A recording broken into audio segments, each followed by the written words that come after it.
Y en Nueva York, donde participó de la edición número 70 de la Asamblea General de las Naciones Unidas, el presidente Horacio Cartes se reunió con estudiantes de Derecho. En su discurso se refirió a la manifestación que realizan los estudiantes de la UNA, pero tuvo un mal momento por culpa del teleprompter. Cartes visitó la Escuela de Derecho de la Universidad de Nueva York, una de las más prestigiosas de los Estados Unidos.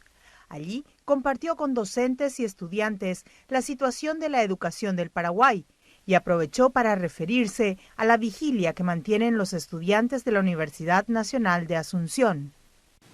Yo celebro mucho el poder trabajar con gente joven, porque me llenan de energía y me sorprenden con su creatividad y empeño. Algo que aplaudo mucho de los jóvenes es su sana rebeldía, esa fuerza que les impulsa a lograr lo imposible inclusive. Mi mensaje a los jóvenes en Paraguay siempre ha sido para animarlos a usar esas cualidades para cambiar el mundo. La semana pasada en Paraguay vivimos uno de los momentos más significativos para los jóvenes de nuestro país.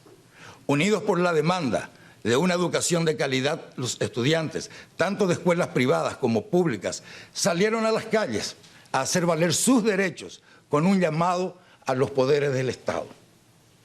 Fue una marcha pacífica, con mensajes importantes para nosotros y un ejemplo de acción cívica para todo el país. Nuestra administración los recibió.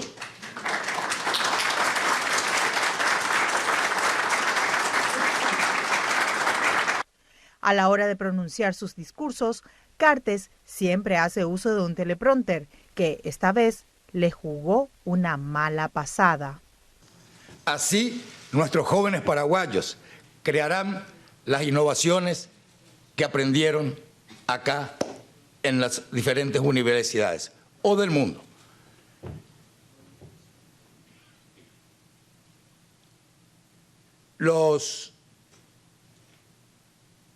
Levántame un poquito.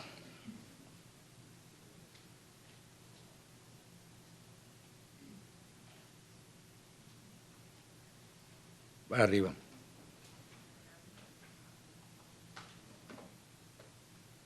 Al revés.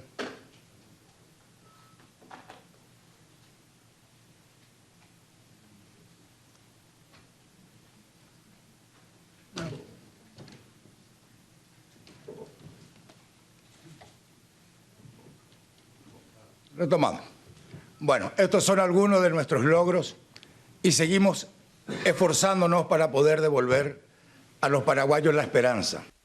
Esta fue una de las últimas actividades del presidente de la República, quien retornó a nuestro país esta mañana.